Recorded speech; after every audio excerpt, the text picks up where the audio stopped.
সীমান্ত টপকে বাংলাদেশিদের ভারতে অনুপ্রবেশের চেষ্টা ব্যর্থ করল বিএসএফ জওয়ান এবং স্থানীয়রা। এদিন সকালে মালদার কালিয়াচক ৩ নম্বর ব্লকের বাঁকড়াবাদ গ্রাম পঞ্চায়েতের সুখদেবপুরে এই ঘটনায় তুমুল উত্তেজনার সৃষ্টি হয়। বাংলাদেশিরা ভারতীয় নাগরিক ও বিএসএফ জওয়ানদের উপর হামলা চালায়। পরিস্থিতি সামাল দিতে কাঁদানে গ্যাস ছুড়তে বাধ্য হয় বিএসএফ জওয়ান ও স্থানীয়দের তারাই বাংলাদেশিরা সীমান্ত থেকে পালিয়ে যায়। পরিস্থিতি নিয়ন্ত্রণে আনতে বিশাল বিএসএফ বাহিনীর সঙ্গে উপস্থিত ছিলেন সীমান্তরক্ষী বাহিনী আধিকারিকরাও। ঘটনার সূত্রপাত সম্প্রতি ভারত বাংলাদেশ সীমান্তে কাঁটাতারের ওপারে ভারতীয় জমিতে ফসল নষ্ট করে দেওয়ার অভিযোগ উঠেছিল বাংলাদেশি দুষ্কৃতীদের বিরুদ্ধে। এই ঘটনাকে কেন্দ্র করে আগে থাকতেই এলাকায় উত্তপ্ত ছিল। এদিন সকালে তাদের জমিতে ফসল নষ্ট করার বিষয়টি দেখাতে বিএসএফ জওয়ানদের কাঁটাতারের ওপারের জমিতে নিয়ে যান সুখদেবপুরের কৃষকরা। সেই সময় তাদের ওপর হামলা চালায় বাংলাদেশিরা। ইট পাথরের সঙ্গে বোমাও ছোড়া হয় বলে অভিযোগ। সমস্যা হচ্ছে ফসল নিয়েই। ফসল আমাদের ভারতীয় লোকেরা সব আমাদের ইন্ডিয়ান জায়গা আছে ওগুলোতে ফসল মনে যে এখন যেমন গমের সিজন, ভুট্টার সিজন, এগুলো করে কেটে দিয়েছিল। ফলে আমাদের এখান থেকে গ্রামবাসীরা নিয়ে গেছিল বিএসএফকে দেখাতে।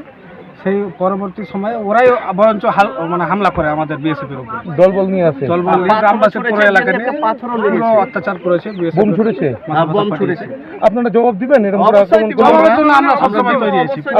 প্রত্যক্ষ সকাল থেকে তো ছিলাম না, কিন্তু আমি প্রায় 3 ঘন্টা 4 ঘন্টা থেকে আগে থেকে এলাম। দেখছি যে ওপার থেকে প্রচণ্ড মানুষ আক্রমণ করেছে এই সাইডে। আমাদের বিএসএফের উপরে আক্রমণ চালাই, কিন্তু বিএসএফ দেখছে জনতা বলে কিছু করতে পারছে না। তখন আম জনতা এদিকে সুখদেবপুরের আম জনতা এবং আমাদের সবদুপুরের আম জনতা এসে তাদেরকে রুখে দাঁড়ায় এবং রুখে দাঁড়াবার সময় একে অপরের সঙ্গে সংঘর্ষ শুরু হয়। কিন্তু ওদিক থেকে দেখছি বিজেপি ওদের যে বর্ডার গার্ড ফোর্স বিডিআর, ওরা তখন ওদের যে জনগণ তাদেরকে মদত দিচ্ছে এবং ওখান থেকে ইট পাটকেল থেকে শুরু করে বোম অবধি সেখান থেকে ছোড়া হয়েছে এবং কি হাঁসুয়া টাসুয়া যত যা আছে তারা আক্রমণ করে। আমাদের এখানে যতটা পেরেছে এমপুরে আক্রমণ করলে আপনারা জবাব দিবেন? হ্যাঁ, অবশ্যই আমরা সবসময় রাজি আছি। যদি হামলা করে আপনারা জবাব দিবেন? অবশ্যই জবাব দিব। আমরা বিএসএফ এর পাশে আছি। তো ওরা পাবলিককে সাপোর্ট করছে, পাথর মারছে আমাদের বিএসএফ কে আমাদের বিএসএফ কে পাথর লেগে রক্তাক্ত হয়ে গেছে। ওই জন্য আমরা একজন আহত হয়েছে। হ্যাঁ, আহত হয়ে ওরা বোম মেরেছে। ওরা বোম মেরেছে।